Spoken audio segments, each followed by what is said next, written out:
Good evening, and welcome to Edgewater Health's very first virtual fundraiser. I'm Dr. Danita Johnson Hughes, President and CEO. COVID 19 has taught us many things these past few months, including the importance of washing hands, wearing face masks, and maintaining proper social distance. While a few of us will admit to enjoying this new normal, hopefully the vast majority are remaining diligent in following the prescribed protocols. Which brings us to this evening's special event. The pandemic has also forced us to conduct business differently. Limited social interaction, fewer face-to-face meetings, and nearly every business contact is touchless. Okay, quick poll. Raise your hand if you're all zoomed out. I can't see all of you, but I imagine there are a lot of hands raised. Well, trust me, I suffer from Zoom fatigue just as much as everybody else. Unfortunately, COVID left us no choice but to transition to doing business virtually. As a result, all those fabulous black tie fundraisers you enjoyed attending in person, including Edgewater's annual gala, have become what we have here this evening. So again, I say welcome to Edgewater's virtual fundraiser.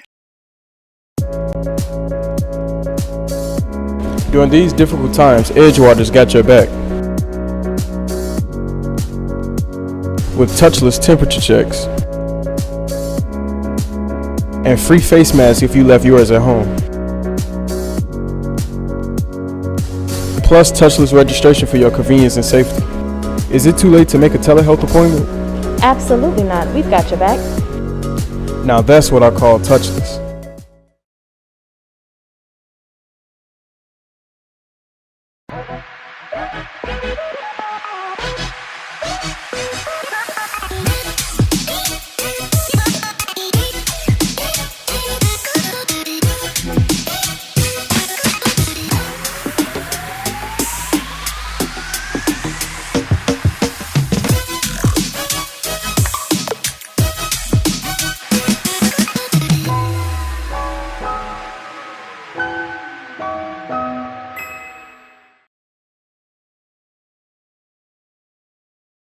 Good evening. I'm Ben Clement, Chief Strategy Officer for Edgewater Health in Gary, Indiana. Along with our President and CEO, Dr. Danita Johnson Hughes, our Board of Directors, and the hundreds of employees of Edgewater Health, welcome to this evening's program. And thank you for joining us for our first virtual fundraiser. Now, coming up next, we have a special conversation with a very special celebrity guest, Val Warner. Now, most of you know her from ABC7 Chicago, Windy City Live, but tonight, Val is here to talk about Edgewater Health, all the great things we do, and more importantly, how you can help us help you. So, coming up next, a private conversation with none other than Val Warner. Good evening, Val. How you doing? Good evening, Ben. Thank you so much for having me as we kick off Edgewater Health's first virtual fundraiser. I'm doing great. How are you? I'm doing wonderful, but let's get first things first. A little house cleaning. What do I call you? Can I call you Val, Valerie, or the fabulous Ms. Warner? What do I call you? You know what? I like the fabulous Miss Warner, but I think that's just too much. I think if you call me Val, because that's how all my friends and Gary know me, as Val Warner. I am a friend of Gary. Well, once again, it's an honor and a pleasure to have you at Edgewater Health's first virtual fundraiser. Once again, I'm Ben Clement. I'm Chief Strategy Officer for Edgewater Health, and you can call me the fabulous Ben Clement. Well, all right, the fabulous Ben Clement. Something else I got to ask you, Val. With all this COVID-19 stuff and this horrible pandemic, we have to go through all these Zoom meetings and virtual reality this, virtual reality that. I got to ask you, Val, are you all zoomed out? Do you have Zoom fatigue? Ben, I do have Zoom fatigue. I sat, I should say, in this very seat with this very background for months doing Windy City Live with Ryan Cheverini remotely from home until we got back in the studio to kick off our season 10, which we are doing socially distant. And I'm in the studio just for a short amount of time. But this was how we were able to do the show. I don't think before COVID-19 did any of us know about Zoom, let alone invest in stock in Zoom. Well, I can definitely empathize, and I'm sure a lot of our viewers out there right now are all Zoomed out as well. And this is probably their first practical experience with this sort of thing. Can you just briefly tell them how this is going to flow? You know what? Welcome to the world of Zoom in the middle of a pandemic. Here's the thing. This has been, as you well know, gala season. This is the time that so many wonderful organizations and facilities and hospitals and companies are putting on their annual galas to raise money for the work that they do in their community. So we cannot let a pandemic stop that. We have to pivot. I think that's something, Ben, that you probably know very well. I know I do. All of us in our lives, in our home, our kids, our families, we are learning in this pandemic how to pivot. And what does that mean? That means that we can't gather in person. Of course, that's what we all long for and we desire and what we're used to. However, the show must still go on. Money needs to be raised specifically for Edgewater Health's work that they do in the community to provide primary care and also behavioral and mental health care, which you know, Ben, right now is utterly important and so crucial because so many people are struggling during this quarantine. So here's how this is going to work. You, my friends, are going to break out your phone. You're going to hop on your computer and you are going to go to this website, donate.edgewaterhealth.org. That's what you're going to type in. Oh, you asked me how to spell that? I'm so glad you asked. It's donate, DONATE, EDGEWATERHEALTH.org. And what's going to happen is you're going to give to Edgewater Health. That's what you're going to do. And no amount is too small. Don't say, oh, well, you know, and we're all struggling during this pandemic. Yeah. Things that we normally would be able to do and jobs are being lost. We understand that and we sympathize, but services are still being rendered. So we want to make sure that we support Edgewater Health. How did that sound?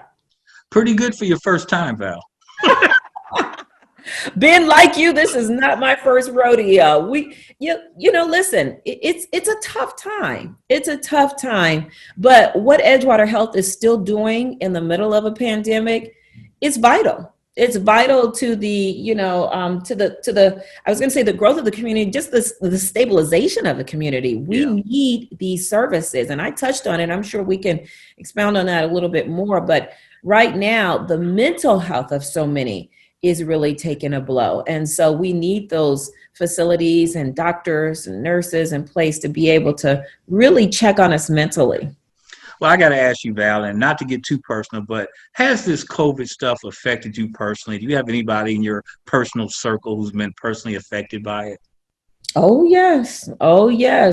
Depression, anxiety, the uncertainty of what's next, what tomorrow looks like, not let alone the next month or 6 months to a year out. Yes, it is. I think it's had an effect on all of us to some degree, Ben, maybe some a little bit more severe than others. But yes, I have, had some dealings with folks who are really struggling with isolation, being alone. They may be very social, but, they don't have the family. I'm lucky to be able to be in the house where I have other people. So, I'm not suffering like that, but think about the folks who are used to their socialization that comes from work or school or other kinds of situations that don't have that. And they're sitting in the house lonely. And then you have kids who, were supposed to graduate high school or maybe go off to college. My daughter was supposed to do this year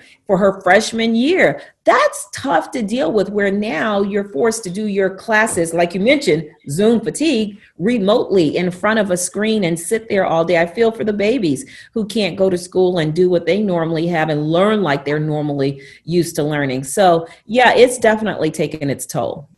And once again, that's why it's so important for folks out there to support an organization like Edgewater Health, because we're here to help in all those situations with the mental health, the stress, the anxiety, and unfortunately, even the suicide awareness. With all the added pressures out there, that is a peaking problem out there throughout America, particularly with our teenage population. That's something we have to look out for. So I got to ask you this tough question, Val. With all the wonderful organizations out there, all the great healthcare centers, and all the fabulous virtual fundraisers, why should people be given to Edgewater Health? Oh, like so many organizations and nonprofits out there like Edgewater, there's no better time than to give to some place like Edgewater Health and all the important things that it's doing throughout its community in terms of being a special place where those that are in need can get the high quality physical and behavioral and mental health services at a time when people are so vulnerable and so desperate for it. Edgewater Health has been around since 1974. Fun fact, Ben, 1974 is a great year. Do you want to guess why? Because that's the year we landed on the moon. No, I'm sorry. No, it's a good year for me too. Hint, hint, hint, hint. 74. Hint, hint. Well, I'll tell you mine, then you tell me yours. Yes, ma'am. 1974 was the year I was born. Wow. Me too. No, I'm sorry. 1974 is the year I graduated from high school. Look at there. Yes. And my yearbook picture is carved into the cave wall. Wow. Not the cave wall. We're not going to say that. Oh, but that's Edgewater Health has been helping the community for that long. And Yes. you know what is more vital right now than mental health in the age of COVID? So we need the services. That's why folks really should do whatever they can. Again, no amount is too small. Maybe you've got a little extra something hanging around, then sure, feel free. Give that, donate that. If you need that website again to go to, it's donate.edgewaterhealth.org. And once you click on that, it'll be very simple to make your donation. And folks, you can do that throughout this fundraiser and even afterwards. So don't hesitate. Click and donate and give all you can, because these healthcare services are vital to everybody in Gary, Northwest Indiana, and the whole area. Val, it's been great having you here. It's been wonderful. I can't believe you did this for us. We really appreciate it. Are you kidding me? Do you know how supportive Gary, Indiana has been, not just of me personally, but of Windy City Live? Gary is our family. I know you're not in Chicago, but that doesn't matter. You're just an extension of Chicago. So we are very grateful. I know I am very grateful to the community and Gary, who has opened its arms to me down through the years. I am a very loyal person, and I do not turn my back on my friends and my family. And I consider Gary friends of mine. So it's my pleasure to be here. And again, it's one thing to talk about the physical and the primary health care that Edgewater Health gives. But I think, Ben, we've kind of been stressing, it's the mental health expertise that Edgewater Health is really being able to give at a time when COVID is affecting all of us. Nobody is immune, and we all need that help. So I think, like you mentioned, no donation is too small. Just like people say, oh, well, my vote doesn't count. Not so. Every little bit helps. And when we put it all together, what do we get? We get a nice amount.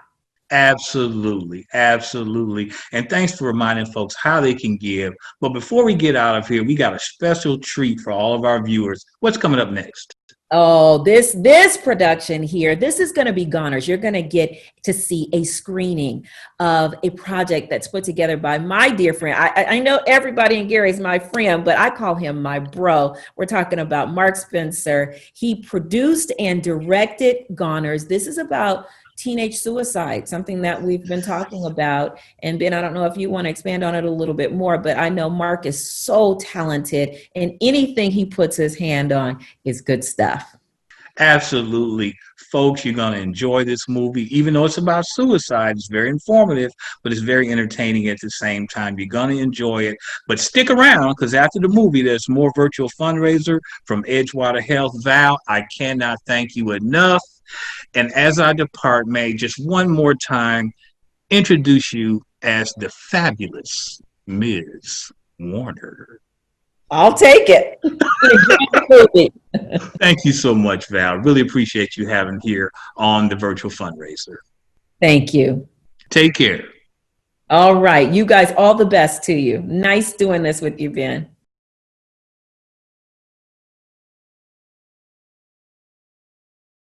I hate Saturdays.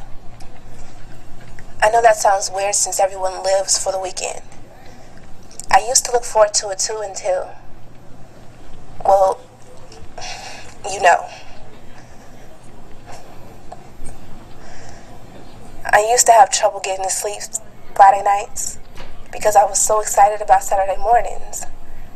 It's like the freedom of it all, the infinite possibilities. The chance to just escape the drudgery of work, school, men, life. Didn't matter what my week was. Saturday always brought a clean slate. A breath of fresh air, a new beginning.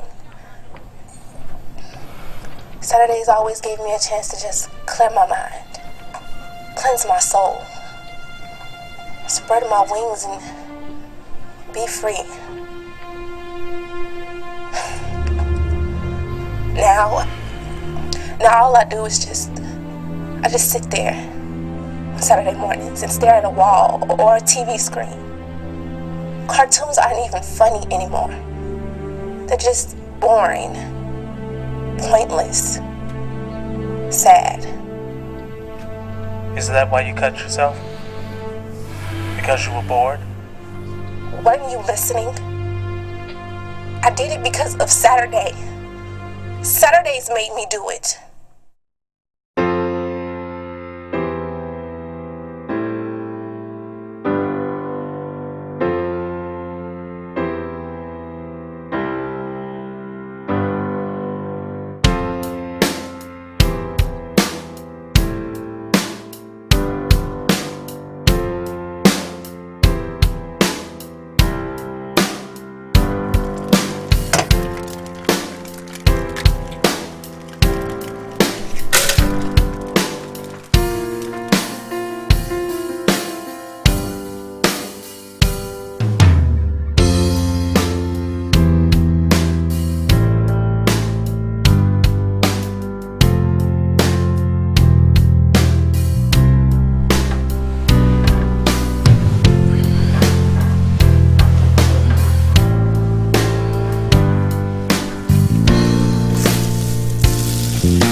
Girl, it's almost 7:30. What are you doing in here? I'm tired. Tired? Look, how can that be? You came straight in, ate, and went to bed, and you've been cooped up in this room ever since. What's wrong? Nothing. Just leave me alone. Oh, I'm sorry.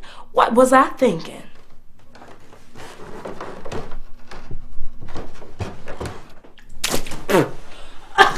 Is something wrong with you? Not yet, but I am going to lose my mind if you don't get up and get out of this bed in 15 minutes. Look what you did. My bed is soaked. And that's another thing. Stop living in a pigsty. Look, when you get home from school, I want this room picked up and everything put back where it's supposed to be. You hear me? Do you? I hate you. Love, hate, whatever. But you got 14 minutes, you hear?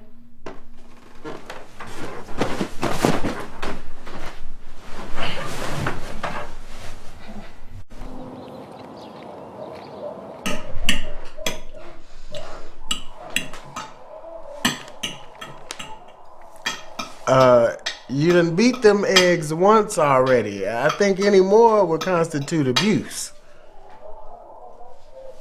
Okay, hey, talk to me. What's going on? You and Princess fighting again? Your daughter is working my last nerve, D.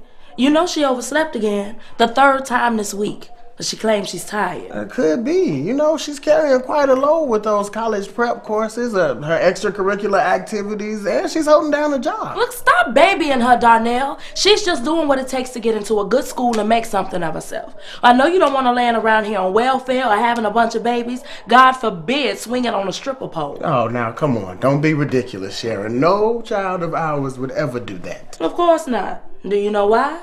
Because her mama stays on that tail, that's why. I just wish her daddy felt the same way. Oh, come on. That's not fair. I crack down when I have to. And besides, all of this works much better when one of us is the good cop. Look, that ain't funny, Darnell. This is serious. The child I raised brought home straight A's and made the honor roll. What happened to the little girl with the pretty smile and the sunny disposition, huh? It was somebody kidnapped my baby and traded her in for a gremlin with a stank attitude. She don't mind. She won't listen to nobody. And she'd rather cuss you out and roll her eyes than say good morning. I don't even know that thing back there. She's just going through a rough stretch right now. She's probably stressing over the final exams, the boys, iTunes, I don't know. She's a teenager, baby. And I think once you get a certain age, a bad attitude is pretty standard. You pressing your luck, girlfriend. You do know that if you miss the bus, you walk into school. So, don't nobody want to ride with you? No way. Whoa. Okay. Okay. Sounds to me like somebody woke up on the wrong side of the bed. Hey, why don't you at least sit down and have breakfast? Your mother went through the trouble. I'm not hungry, but do you mind? I'm already late. Hey, whoa, hold on. Well, let me just make you a bacon and egg sandwich, you know? You can wolf it down when you get to school. Right, it'd be good to have something on your stomach before calculus, right? Precious, your daddy just did something nice for you. What do you say? Thank you. Girl, do you... what, are you... Uh-huh. So, how's that good cop thing working out for you? Just...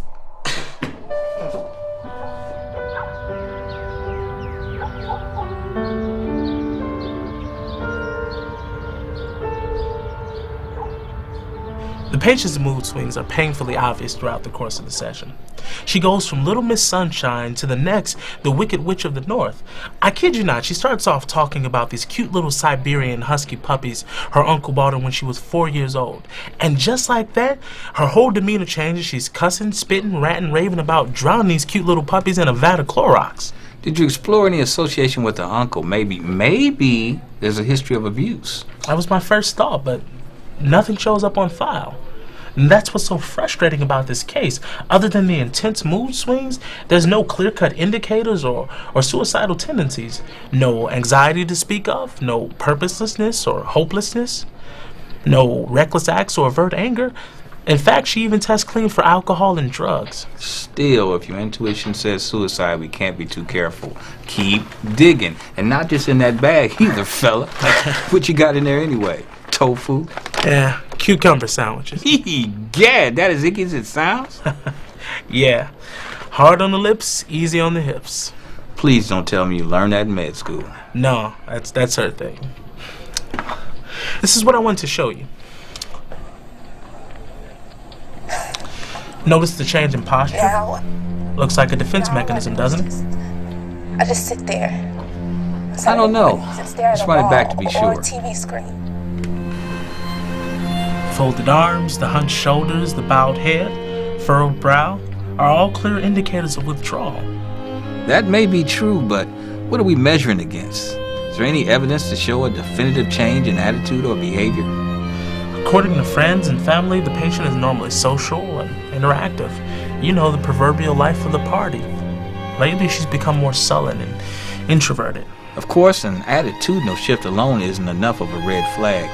Are there other signs like changes in sleeping patterns, eating habits, hygiene, or personal appearance? Nothing on file, and the interviews are coming up empty. Like I said, this one's not simple. Well, as they say, doctor, if therapy was easy, we'd all be doing it.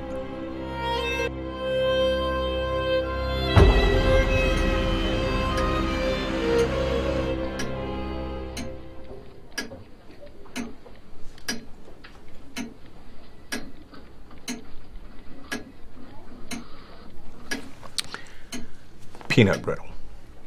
What? Peanut brittle. It's something my grandmother used to say. When we were sitting down in a group and people are supposed to be mingling and stuff and nobody says anything to anybody, she would just blurt it out. Peanut brittle.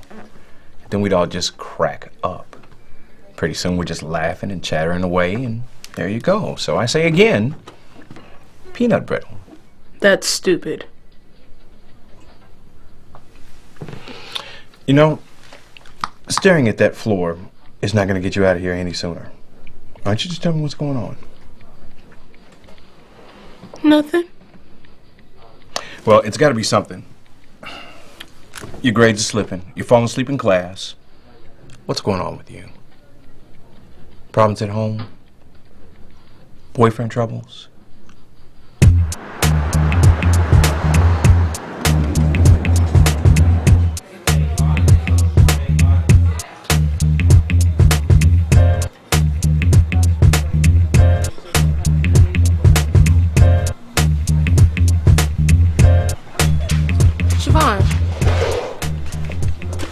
Siobhan. What? Oh, hey, what's up? What's up? That's all? I've been texting and calling you like crazy. Ain't gonna do me like that. Sorry, I just been kinda, well, you know. What? Busy? Don't even try that. Mr. Ferguson already done fired you, so don't even try to come to work. Dang, these fries cold. How long you been sitting here? What's wrong?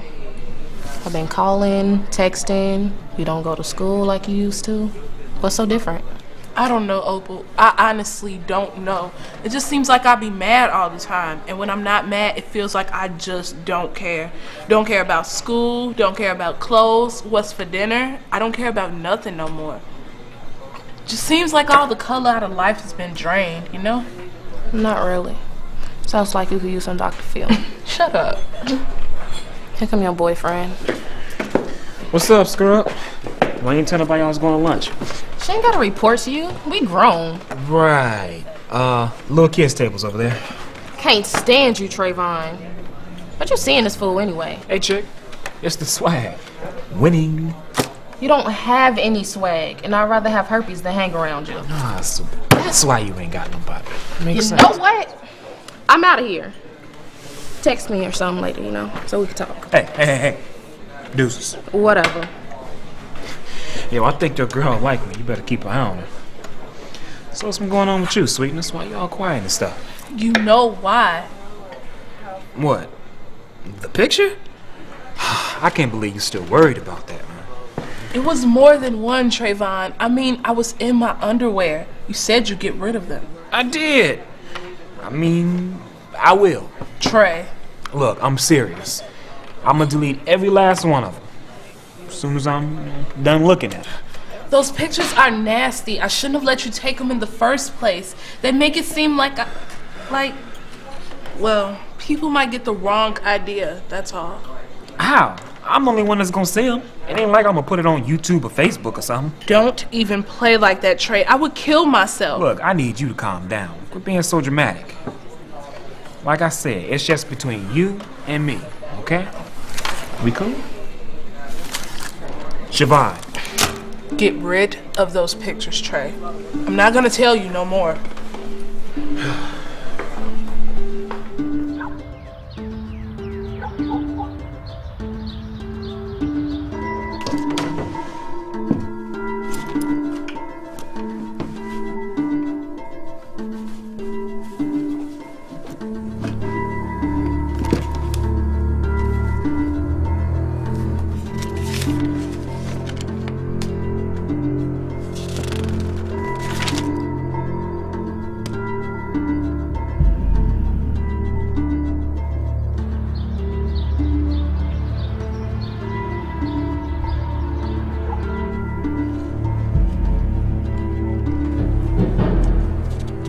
What the hell are you doing? Excuse you? There is no cussing allowed in this house. Don't change the subjects. I asked, what are you doing in my room? Siobhan, I had to. You've been moping around this house for months. You're barely eating and you're terrible.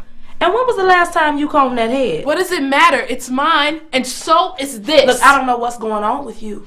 But I do know you need to talk to me. Look, I am your mother, and believe it or not, I care about you. What do you want? A trophy? Here, take one and get out of my room. You know what I've had about all I'm going to take from you, little girl. Now listen, I don't know what's going on with you, but I do know that as long as you're under this roof, Siobhan, look, as long as you are living in this house, you are going to respect me. Now, who is Mr. Drummond, and why does he keep calling here talking about depression and suicide? What? Hold it. And swallow that lie before it comes out of your mouth. Now, who is Mr. Drummond?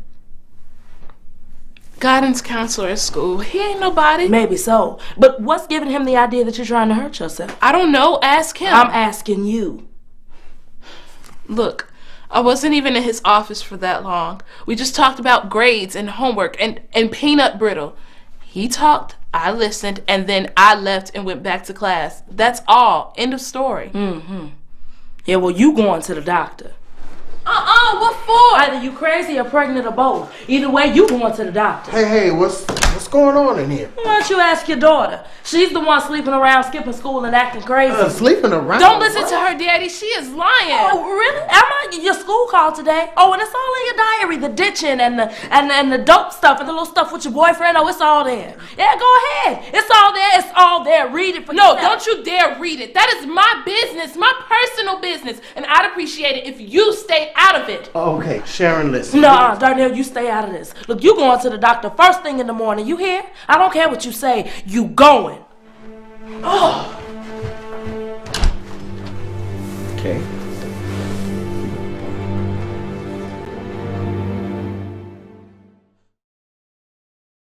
Ben Clement again. Welcome back, and hopefully you're enjoying this special presentation of the movie Goners. Now, as you can see, Goners is about teenage suicide. Very heavy subject, but very prevalent today in the age of COVID-19. And it speaks directly to the mission of Edgewater Health, which is providing quality primary and behavioral health care services to individuals and their families throughout Gary and Northwest Indiana. So hopefully you can see the importance of our mission, and you know that you can help us right now by going to donate.edgewaterhealth.org. Hit the donate button and give as much as you can, because every dime is tax deductible and goes toward helping us meet our mission objectives, which is providing quality behavioral health care services to individuals and their families throughout Gary and Northwest Indiana. Now you're probably wondering what I'm doing holding this thing right here. Trust me, I know just enough to be dangerous, but this Fender Stratocaster guitar is our online auction item. So if you go to our site, you'll be able to place a bid. And hopefully if you bid high enough, you'll be able to take this baby home with you and take it out of my hands, believe me. So once again, donate.edgewaterhealth.org. Hit the donate button or visit our auction site to bid on this Fender Stratocaster guitar. Ladies and gentlemen, we now return you to a special presentation of the movie Goners.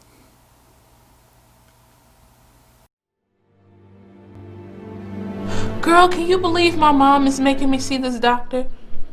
I know, right? She said either you're crazy or you're pregnant or both. We got into it really big yesterday. I know. I just feel like she just doesn't understand me at all. I know, I tried to tell. This is the last thing I need, especially with all this drama with Trayvon and... Let me call you back. May I help you? You're crazy too? Excuse you? That's not a very nice thing to say, little boy. Besides, where would you get that idea anyway? Mama said people who kill themselves are crazy. Well, you can tell your mother that I think she's crazy for talking to a little boy like that. But don't feel bad. Figures. My mama crazy too. Doctor said if you don't get help, we're goners. Goners. Miss Eccles, want to step in? Sure.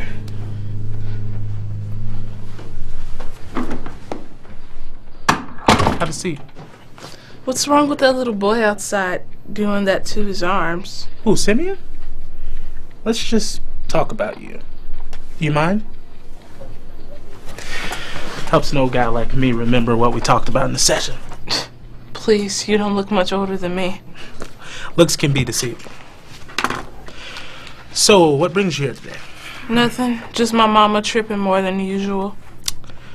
According to this, she's got good reason. She needs to mind her own business, along with everybody else.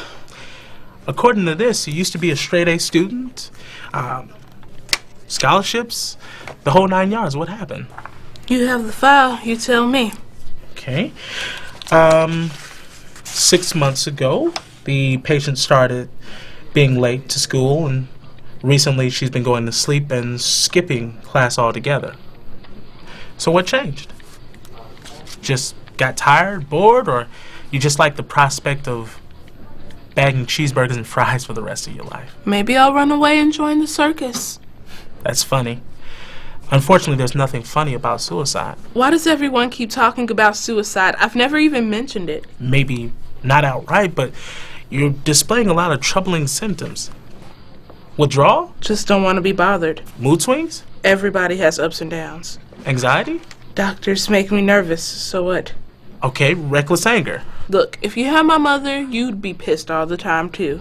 So what you're saying is that you've never entertained the idea of possibly harming yourself? Read my lips. No. Can I go now? Okay. Just one more question.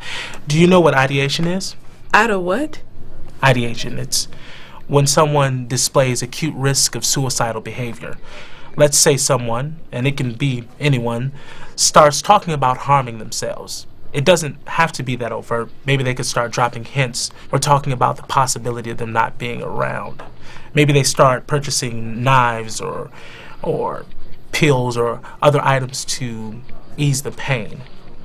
Now imagine that person is your family or a friend. Wouldn't you be concerned? Wouldn't you want them to get all the help that they could to possibly save their lives? I guess so, but what does that have to do with me? I've never done any of those things. I know about the diary, Siobhan. What? I know what you wrote. Wait, what are you talking about? She told me about the drugs. She had no right. The sex? That's my personal business. The dark thoughts? Can't stand that woman. I hate her. They weren't her words, Siobhan. They were yours. The despair? Stop. Just stop. The nothingness, the abyss? Stop it, I said. What's in the abyss, Siobhan? She had no right. What does it mean that there's no tomorrow? She had no right. Siobhan, does that mean that you intend to hurt yourself? No, no, no. Tell me the truth. Are you going to hurt yourself? Turn that camera off. Siobhan. Turn it off, I said. Siobhan. Turn the camera off.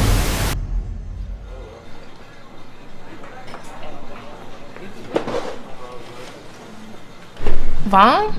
What you doing here? Thought you'd be laying low. I just feel like everybody is watching me. That's all in your mind. Don't nobody care. But those pictures, they all over the internet. I know. Tia showed them to me. Janice got them on her iPhone. They was passing around class and emailing them. I don't know why your boy did you like that, but I know you can't wait to get upside his head. Look, I don't even want to see Trayvon ever again. And don't look now, because here his sorry butt come.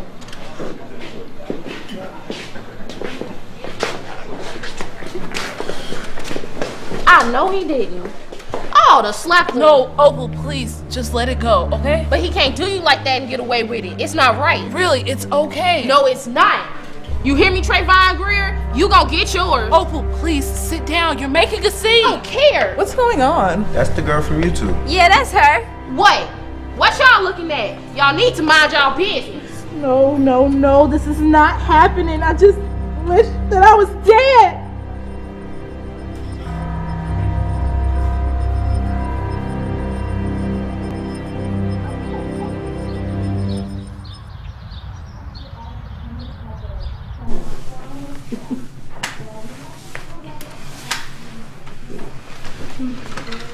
Hey, it's almost 8 o'clock. Where's the princess? I'm probably still asleep. Like I told you, there is something wrong with that girl. Well, what'd the doctor say? I don't know. Something about stress and depression and teenage stuff. Just said she needs more counseling. Oh, really? And how much is that gonna cost us? Well, at least she ain't pregnant. Well, I think you need to go get her up. Yeah.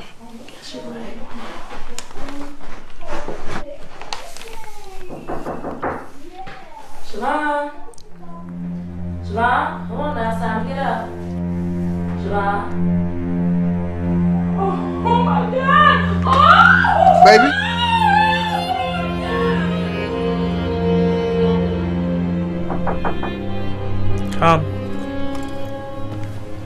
Just thought I'd check in. Are you okay? Yeah. I'm good. Why wouldn't I be? You've got a tough job, Sean. No one knows that better than me. Suicide is up and your patients are getting younger and younger every day. Yeah. I don't need the speech, Doc. I'm okay, really. No doctor is fine when they lose a patient. We're still human, you know. They did teach you that in med school. Yeah. They just never explained that kids would be killing themselves over Facebook and Twitter. Look, if you need to take some time off, it's okay. I am the boss, you know. Yeah. And a good friend. Thanks. Got a patient. Okay. If you change your mind, let me know. Fair enough.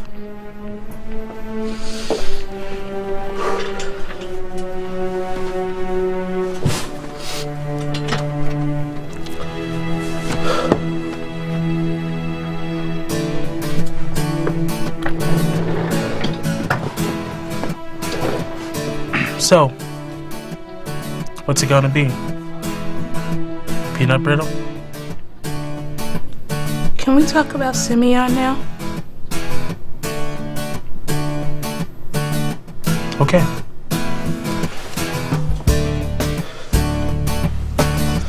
Let's get started.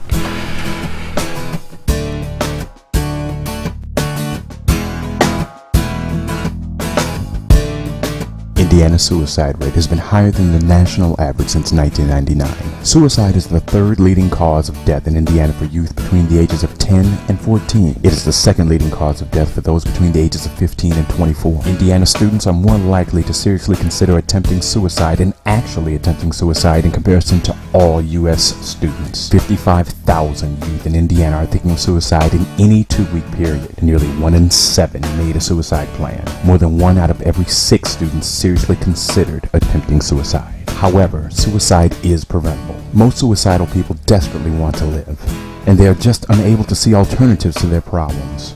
If someone comes to you, listen and encourage your friend or loved one to seek help, and tell someone you trust who can help.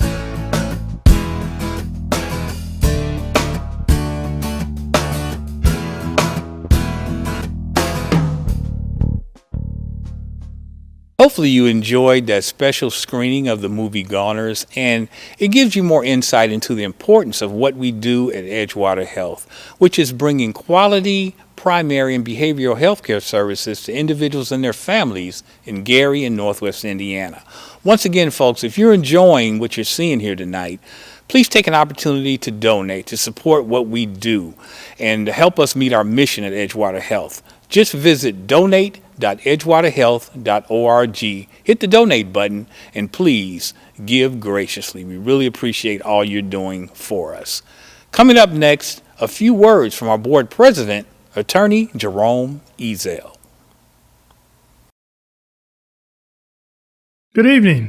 I'm Jerome Ezel, Chairman of the Edgewater Health Board of Directors. It is my pleasure to welcome you to our virtual fundraiser. People frequently ask me, why do I serve on the board? The answer is quite simple.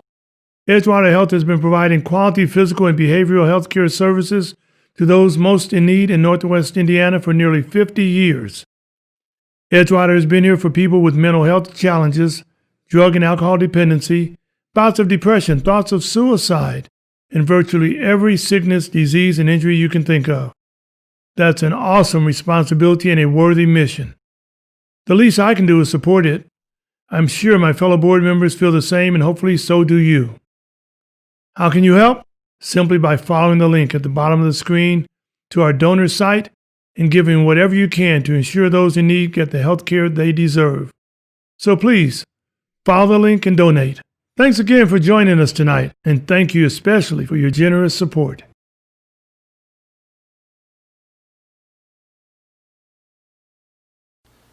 Thank you, Attorney Ezel, and the entire Board of Directors of Edgewater Health.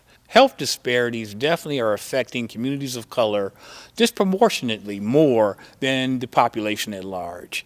And we at Edgewater Health are doing everything we can to mitigate those health disparities each and every day. Speaking more specifically to that issue is our President and CEO, Dr. Danita Johnson Hughes. Racism is a public health issue. Understanding racism is the first step to eradicating this serious public health menace from our society. In all its insidious and collective forms, racism kills more Black people than any other current health issue. Whether intentional or unintentional, whether on an individual or systemic level, the pathology of racism has infected our society.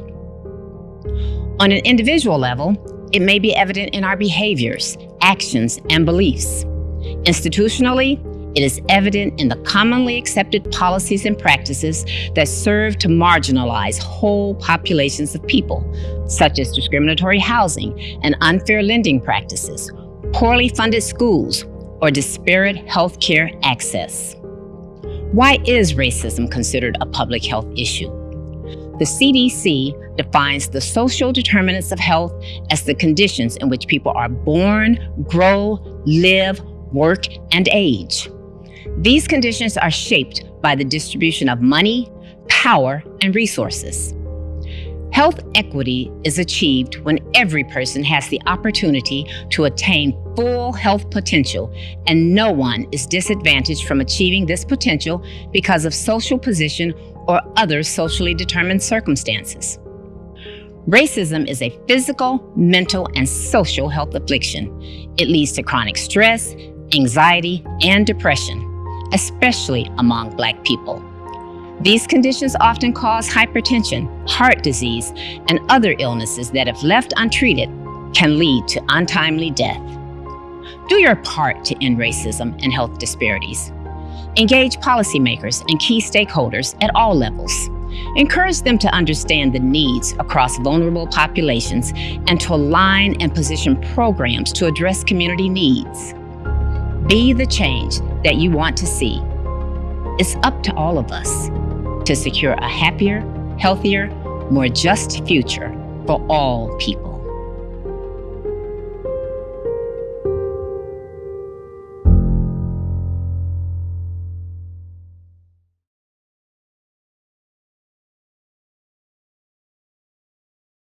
Hey, I'll let you in on a little secret. Edgewater has primary care. And not just in University Park or Griffith. Hi, the doctor will see you now. How you doing today, young man? I'm doing great. Great. How can I help you today? I just wanted to know how long you've been here. 9 a.m. Your secret's safe with me, Doc. It's no secret. Edgewater has primary care. Call 219-885-4264 to schedule an appointment.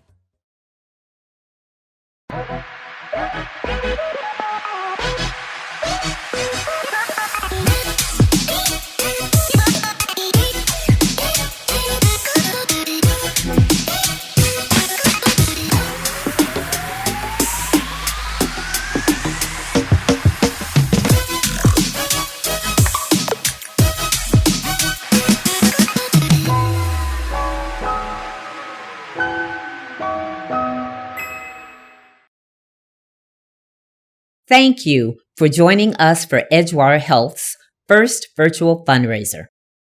Hopefully, you enjoyed the film, the testimonials, and perhaps learned a bit more about who we are and what we do here at Edgewater. Thanks to those who donated or made commitments to support our programs and mission to provide quality health care to those most in need. Don't forget, this fundraising effort is merely a beginning and not an end. You can use the information at the bottom of the screen to make future donations, and please feel free to share the information with others. Before I go, I'd like to thank Attorney Jerome Ezell and the Board of Directors for their continued support. Thank you to our dedicated employees, stakeholders, and patients. And last but not least, a special thank you to our celebrity guest, Valerie Warner. And of course, thanks to all of you for joining us. Now don't go away. I leave you now with a special musical selection for your listening pleasure. Keep those donations coming, folks. We want and need your support. Good night and good health.